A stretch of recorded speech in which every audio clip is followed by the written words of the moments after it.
Welcome to Dead Ideas in Teaching and Learning. I'm Catherine Ross, Executive Director of the Center for Teaching and Learning at Columbia. I'm speaking today with Dr. Laura Rendón. As a quick reminder for our listeners, in this podcast series, we are exploring dead ideas in teaching and learning. In other words, ideas that are widely believed, though not true, and that drive many systems and behaviors in connection to teaching, exercising what Diane Pike called the tyranny of dead ideas. Dr. Laura Rendón is Professor Emeritus at the University of Texas, San Antonio.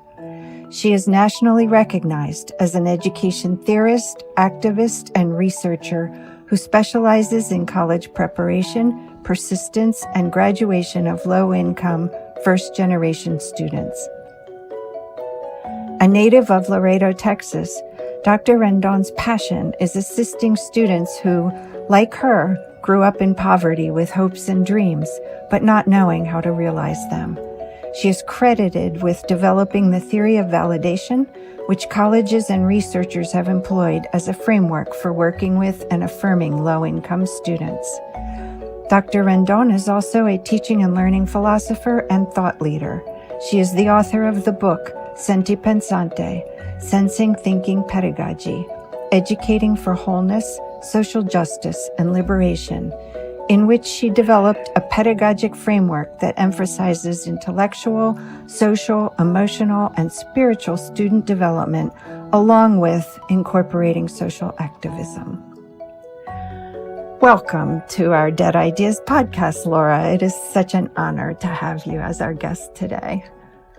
Such a pleasure to join you, Catherine. Thank you so much for the invitation. And I want to begin with an expression of unity and commonality. In the Maya culture, there's this beautiful term called in lakesh, which means I am another you. And this is similar to other terms used throughout the world. In Africa, for example, they have the term Ubuntu, the Lakota have to all my relations. And then I just learned that in the Islamic tradition, they have a beautiful term called alamea, which relates to withness, being together, the whole idea that we are never alone and that we're individuals, but we're also a part of the greater collective. And so it's just a pleasure to join you as another person who is aligned with the ideas that we're going to be speaking about today. So to you and to the audience that is listening to the podcast, in Lakesh. That is so beautiful. Thank you so much for that lovely opening. Let me just give our listeners a little bit of background here. In 2009, I read Dr. Rendón's book, Sentipensante, and it literally changed everything I thought I knew about higher education, as well as deeply influencing my role as an educational developer. The work just inspired my work for decades now, literally. And it occurred to me recently that as we're thinking about our collective return to campus after this, still going through this pandemic, that we really need Sentipensante pedagogy now more than ever. And while Dr. Rendón has been doing this work of changing higher ed for decades also, maybe now is the time. Maybe now higher ed is finally ready to embrace her vision of what teaching should look like as we return and we think about how we recover and reflect and reframe our expectations of normal. So my first question, Laura, is about your 2009 introduction. You wrote in your introduction to the book, and I quote here, "The purpose of this book is to assist in guiding the transformation of teaching and learning in higher education so that it is unitive in nature, emphasizing the balanced harmonic relationship between two concepts, such as intellectualism and intuition, teaching and learning, the learner and the learning material, the Western and non-Western ways of knowing. I seek to shatter the belief system that has worked against wholeness, multiculturalism, and social justice. Those are powerful words. And so here we are, 12 years on and a global pandemic later. What would you say now in your introduction? Well, thank you for embracing my work.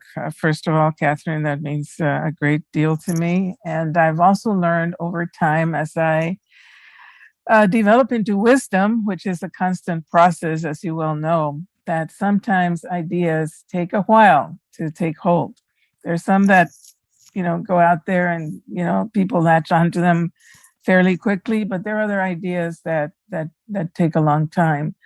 So it's been 12 years since Sentipensante, Sensing, Thinking, Pedagogy has been released. And so much has happened in the world since then, in particular over the past year and a half.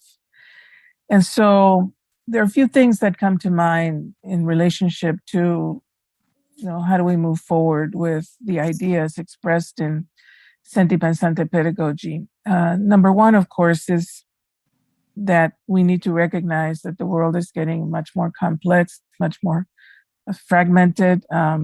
We're at a loss for some solutions to some very pressing equity and justice issues that confront the world. For example, we haven't dealt well with issues of racism, issues of sexism, issues of homophobia, issues of how we treat low-income communities, and issues of poverty. I mean, we're dealing as we speak with Afghanistan and the chaos that has ensued there. I mean, this speaks to this whole notion of what kind of an education do students need to have to help us work with and solve these complex problems? Is the education that we provided students in the past the best way to proceed? I say no. I think there's some good things about what we've done in the past, but certainly there are some things that we need to do better. And so that's one issue that I think that I would bring forth. The second one is, of course, to shatter the falsehoods that are so entrenched in the academy, that and some that actually lead to harm. For example, you spoke about some of them, but we privilege, for example, thinking over sensing, knowledge over wisdom, the deficit model as opposed to the asset-based model. I mean, on and on. I invite listeners to think about some of these entrenched falsehoods. And in a sense, they're not dead, really, because they're alive in our consciousness. These beliefs are being held in mass consciousness. They're alive in our minds. They're alive in our system. And we perpetuate them, sometimes unknowingly. We validate them. We reward them. And they're so entrenched that even if we have the courage to go against them, there'll be a backlash for us in terms of even challenging these notions. And we need to realize that the model is really not working. All we have to do is look at student outcomes, particularly for underserved student populations. First to second year retention rates, for example, even 5 and 6 year retention rates, particularly in STEM fields of study. So, I mean, if everything was working, we would have 90% of the students or more, achieving their hopes and dreams. But we don't have that. So something's not right. And so we have a system that I believe is contaminated with these falsehoods, these lies, as Don Miguel Ruiz would put it. And we have an opportunity here. I think one of the gifts of the pandemic, if I may call it that, because I know there's terrible things happening, but I think there's some inherent gifts in the pandemic. And one of them is the ability to just pause and reflect and begin to really take stock of everything that we've done. What has worked, what hasn't, where did we go wrong, what do we need to do now to to move forward. And I believe that it begins with us really addressing some key questions that can guide us forward. Listeners will come up with their own questions, but I mean, what are the competencies that are needed now for our students to be really intelligent? Of course, we want them to know facts and figures and critical thinking and problem solving. We want them to be super intelligent, but we also want them to be compassionate humanitarians. We want them to be bridge builders. We want them to be able to step into the world of the other. We want them to function with a critical consciousness in terms of addressing societal inequalities. And so, what are some of these competencies that students need to have? And then, what are some of the tools that we might employ to engage students in deep learning experiences, to foster what Gloria Nasaldúa calls conocimiento, this high level of enlightenment that can be accessed through creative tools and practices. And then I think we also need to reflect on ourselves. This isn't just about content and strategy, it's about self-knowledge. Parker Palmer, in his book, The Courage to Teach, talks about who is the self that teaches. And so I believe that we need to really have the courage to look inside ourselves, and to what extent have we stood against these entrenched narratives that guide higher education? To what extent do we hold the oppressor within us? What do we need to change? Can we face our shadow side? How do we become these new knowledge warriors that are going to step up and really create a workable model of education that works not just for some, but for all students, and particularly those that have been underserved, that continue to have some challenges within our educational system. How do we do all of that? We have a big assignment in front of us. We do. And I couldn't agree with you more that these systems and beliefs are deeply, I think you used the term powerful and deeply entrenched. I think of them as our legacy in higher education. And as often the case with legacy, it stays with us, but it's rarely ever examined in the light of day. It stays sort of buried underground. It's there, but people don't see it. It's invisible to them. And I think that's where the dead ideas metaphor spoke to me, that we need to actively unearth these beliefs, because as a legacy passed from one generation of teachers to another, things never get examined in a deep way, because we're all operating under these beliefs about what's normal. It's just normal pedagogy. Absolutely. Yes. I mean, it's almost like a hidden curriculum that exists. And so we need to illuminate that curriculum, expose it for what it is, and then we can deal with that. Otherwise, we just keep moving along almost robotically and without thinking. And you're right, it is a generational thing as well. I believe it was James Baldwin that said, the past is the present. And so what's happening now has happened in the past. And our generation is then given the opportunity to solve these issues. And if we don't solve them, then we pass them along to the generation coming behind us. We always have to think about those coming behind us. What are we leaving for them? If we don't solve, for example, the issue of climate change, which is causing havoc throughout the world as we speak, then the next generation is tasked with doing that. And if they don't do it, then the generation behind them. So yes, I agree with you that these falsehoods are widely entrenched, but they're also widely accepted, unfortunately. widely practiced, and we've got to expose them. Well, I am so happy to do that work with you. So I think perhaps a concrete example might help our listeners better grasp what you and I are talking about, the work that needs to be done.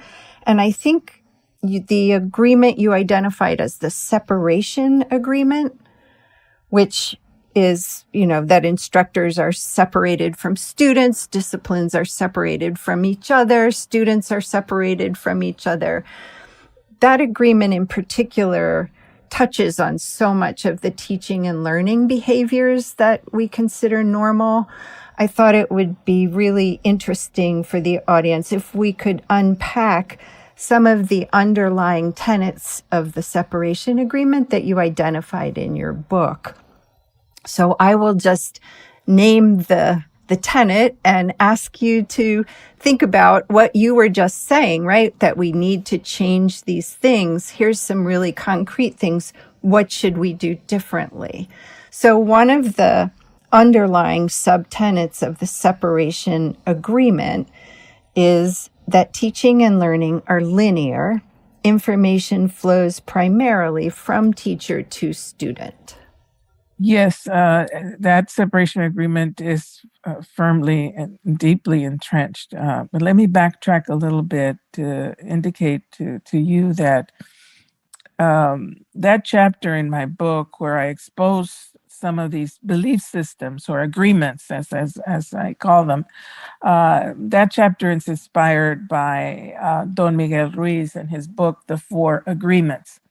And I remember when I read his book, he's got a beautiful quote which says, "If we can see it is our agreements that rule our life and we don't like the dream of life, we need to change the agreements." And so when I first read that, I was like, whoa, what is he saying here? And essentially, it's something very simple and yet very important. That if we can see that it's these narratives that are ruling our life, our academy, and we don't like those agreements, we don't like that narrative, we just need to change it.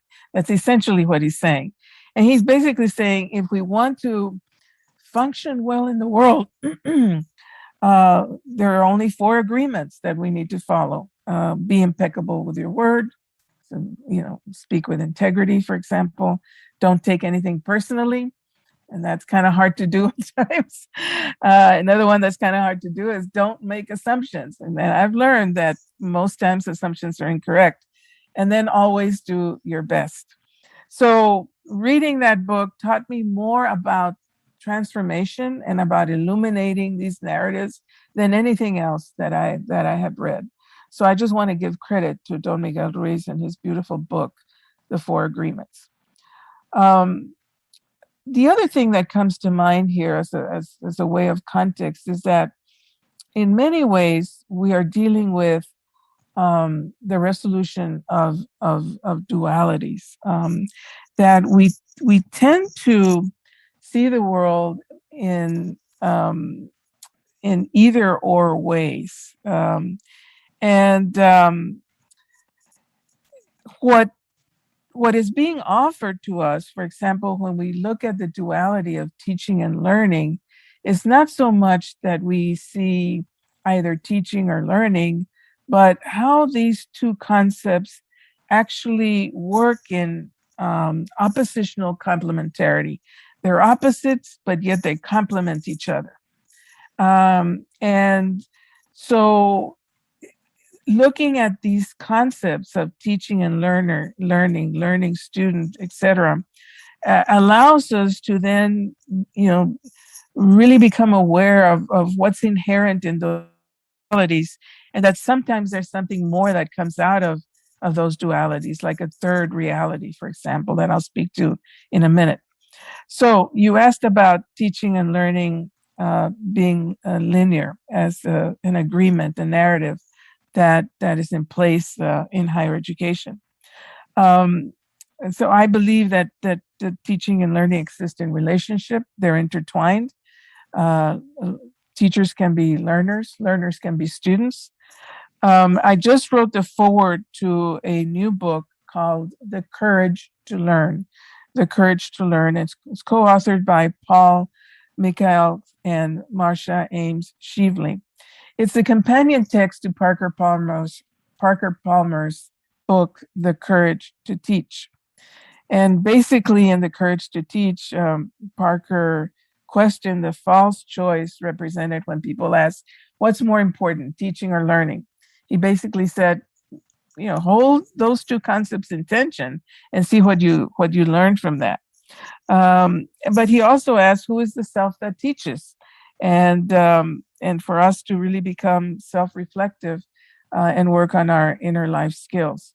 So teaching and learning, can flow both ways. Is the opposite narrative to that. I think there's a quote by Paulo Freire that says, whoever teaches learns in the act of teaching, and whoever learns teaches in the act of learning, which I feel like captures what you just said, right? It can never be a one-way system. Mm-hmm. Mm-hmm. It's a constant circular system that feeds itself. Absolutely. You're absolutely right. Mm-hmm. So another underlying tenet that, and maybe I'll give you a couple here because they are kind of related. Mm-hmm. Faculty should keep a distance between themselves and their students, and faculty outreach to students, such as validation, caring, or encouragement, is considered a form of, and this is a quote, coddling students who are presumed to be adults and should be strong enough to survive a collegiate environment on their own. If there's one thing that we've learned from the pandemic, it's the importance of relationships, of how we need each other. When the world shut down and we were by ourselves, we realized how much we needed each other. When loved ones around us began to get ill, and some paid the ultimate price, we wanted to be close to them. We wanted to really, get in touch with others, and we found ways to do that. People became very creative in doing that. Birthday parties with cars, running by, people singing from the balconies in Italy. We became very creative at forming relationships while staying distance. There again are the polarities and how they complement each other. And there's a new book out by two good colleagues of mine, Peter Felton and Leo Lambert. And it's called Relationship Rich Education. And basically they interviewed students, many students in higher ed, and the key theme that came out for them that was foundational to student success was the importance of relationships. So faculty should keep a distance between themselves and students. It's not really what we need to have. We need to have a model where faculty establish authentic, caring relationships, validating relationships, as I would call them, with students. And I often get when I give and I speak about the importance of relationships and validation, faculty will ask, well, isn't that coddling students? Isn't that pampering them? Shouldn't we be tougher with them?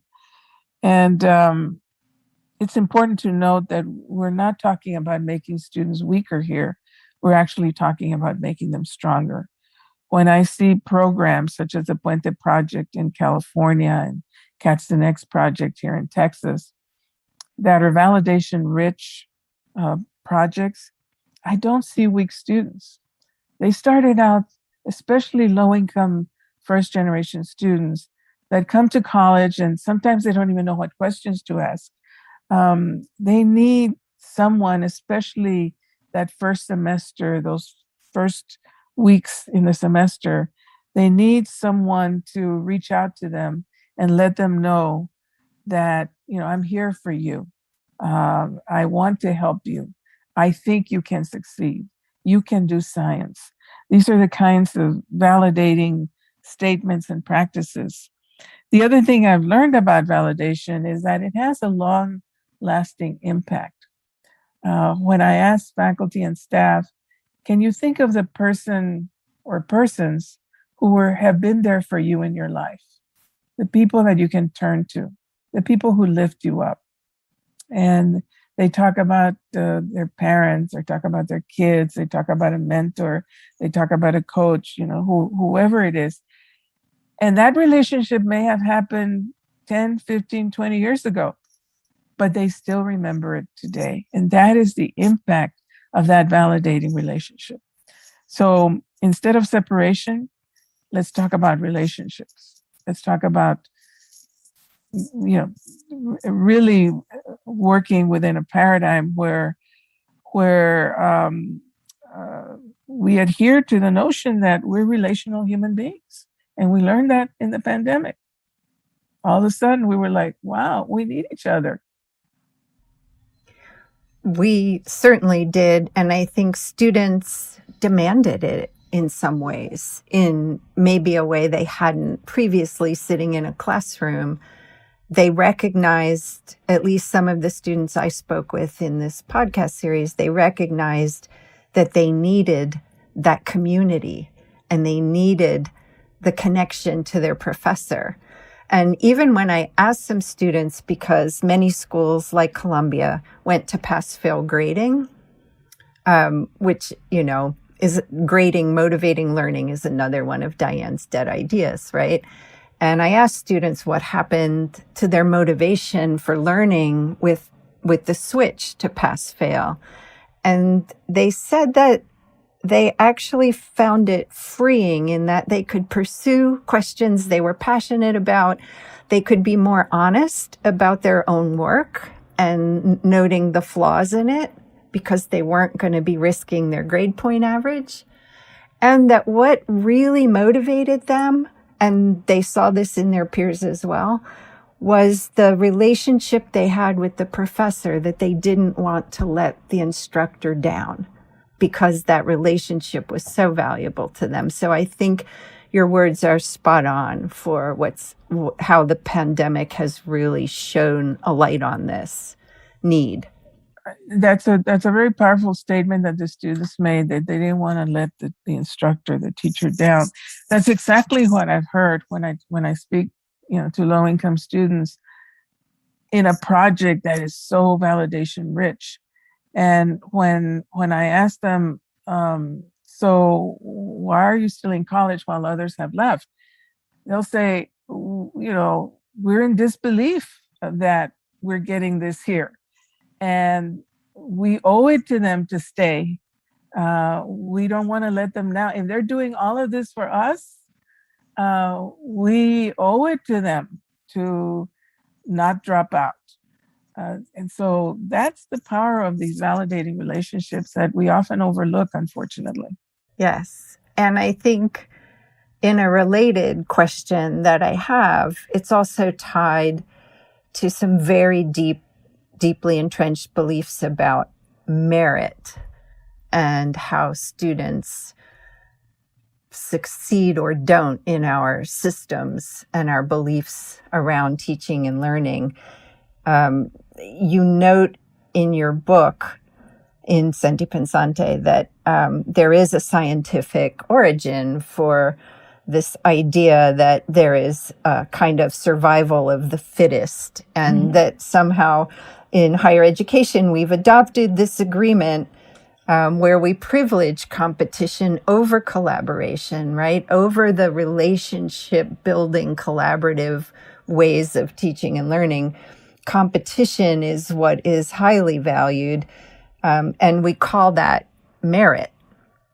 And I think it's important to unpack this idea of merit because it sort of represents a whole bunch of other dead ideas, like that there is, instructors can feel like their teaching is a separate thing from the student learning, right? And if the students don't learn, it's because the students have deficits.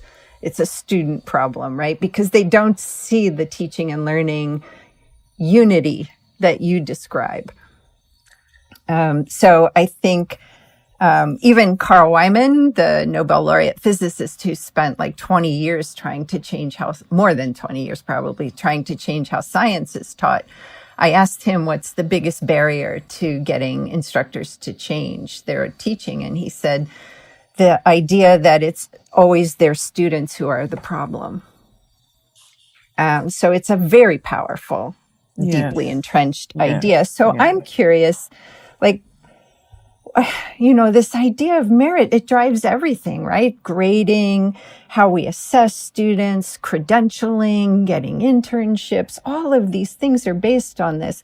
But how did higher ed ever decide that it was a good idea to weed out students as opposed to bringing students along and keeping them in disciplines? Yeah. Well, I mean, all ideas, I believe, they start somewhere, and then more and more people begin to believe in the ideas, and then they just become a part of the mass consciousness, which tells me that we can also be a part of that mass consciousness by creating different ideas, different truths. So this whole notion of merit has a number of nuances attached to it that you've alluded to. The whole idea of competition, and the other side of competition is collaboration. So we've just overprivileged, I believe, competition. And it's not that we're going to say, let's do away entirely with competition. Certainly, I mean, we have competition in sports, for example. But also, even in sports, there's collaboration. There's competition, but there's collaboration. See how we're playing here with these dualities and how they work together. And it also speaks to this notion of merit, who's dumb and who's smart, and who decides that. It also speaks to, do we work with a model based on fear and intimidation, or do we work with a model based on inspiration and care and support? What is it that we're going to privilege more over the other, and how are we going to work within those tensions? In the middle of those tensions, I believe, is something that Gloria Nasaldúa would call nepantla, or liminality, being in an in-between space. And we find ourselves in nepantla right now. We've got one foot in the world of the past and 1 foot in the world of the future. It's an extraordinary time. It's a crazy time for sure that we're experiencing. And somehow we were gifted by the universe, I think, with this pandemic that just shook the heck out of us. And we're still working to get out of it. We're in that middle liminal space, nepantla. But that space has a lot of possibilities. That is a space of inquiry that allows us to now rethink and reanalyze and begin to see, what do we want in this new future, and how are we going to get to that? And so I really need to, I agree with you. I think we need to interrogate these notions of merit and competition, and we need to come up with a new narrative that is going to guide us in the future, that makes more sense, and that is going to lead us to really have the outcomes that we want with our students. I certainly hope that's the case, and I'm happy to see how, in some ways, students have become more empowered through these difficult times as well. And I think that has potential for driving some real change in the academy. And I want to say something about the whole notion of deficits, which I think is very, very important as well. You talked about Carl Wyman, who indicates that sometimes we have a tendency to blame students for their learning failures, and that's the number one barrier to changing how science is taught. So, wow, what does that tell you? I mean, I think that some disciplines, in particular STEM, they've become traumatizing experiences for students. I know of some math faculty who are asking students to write autoethnographies to talk about the trauma that they experienced in their math courses. And it speaks to faculty using the classroom to instill fear as opposed to inspiration, as opposed to lifting students up. And it also speaks, I believe, to some faculty working with a deficit-based paradigm, particularly with low-income first-generation students, many who are students of color, African American, Latinx students, American Indian students. And sometimes some educators see their communities as having nothing to offer. See students who grow up in poverty as having way too many challenges, that they're not going to be successful, that they're always at risk, that they're lazy, that their parents don't care about education, on and on. That is a very entrenched narrative in not only higher ed, but in K-12 as well. And what some of my colleagues and I have learned is that students from these communities have a lot of unrecognized strengths and misunderstood strengths. For example, they have navigational ability.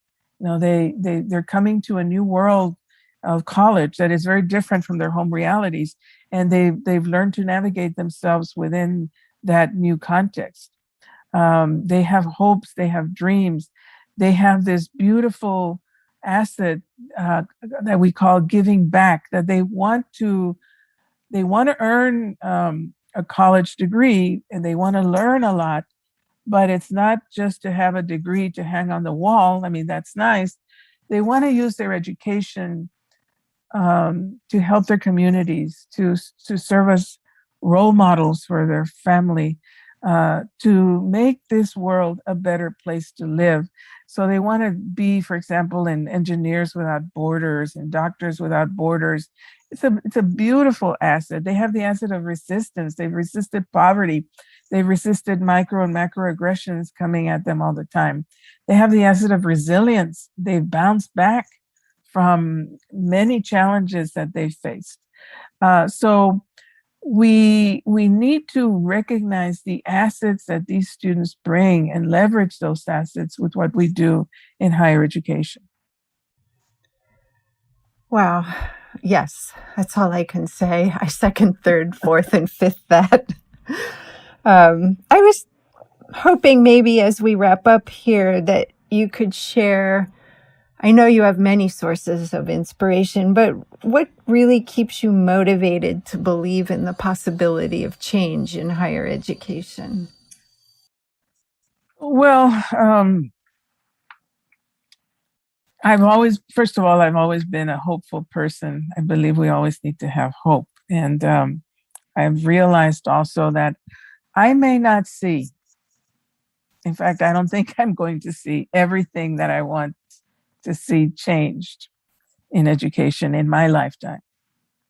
I'm an elder now, and I know that, my time will be coming to a close. I'm not 30 or 40 years old anymore.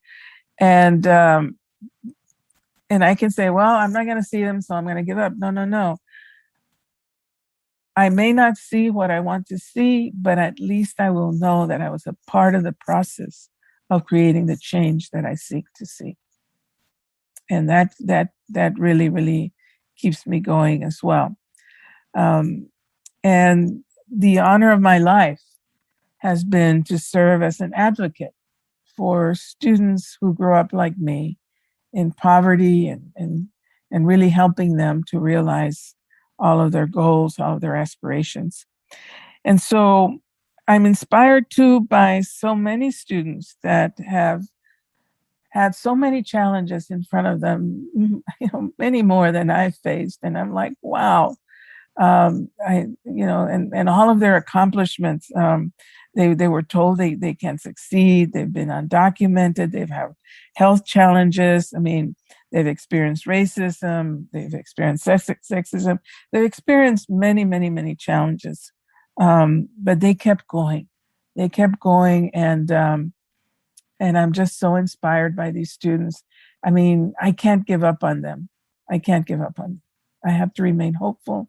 And I know that for sure that there is another generation that agrees with us, and I think they're going to take us to where we want to be.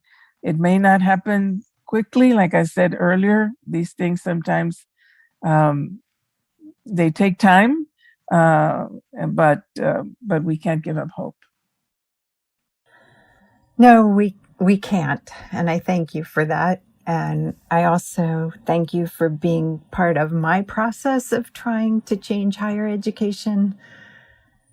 I also feel the impetus of age, and I just feel I feel like your work has been so powerful, and I don't expect to see it all change either, but I know that it's making a difference, and your influence has been profound. So thank you so much for sharing your stories with us today. Okay. Muchísimas gracias. It's been a pleasure to join you, Catherine, and so excited that you're doing this work. So keep on doing what you're doing. I'm going to try.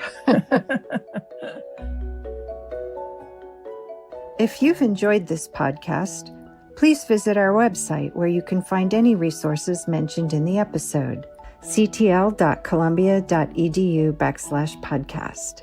Please like us, rate us, and review us on Apple Podcasts or wherever you get your podcasts. Dead Ideas in Teaching and Learning is a product of Columbia University Center for Teaching and Learning and is produced by Stephanie Ogden, Laura Nicholas, A.B. Seidel, and John Hanford. Production support from Kate Ty Piggott. Our theme music is In the Lab by Immersive Music.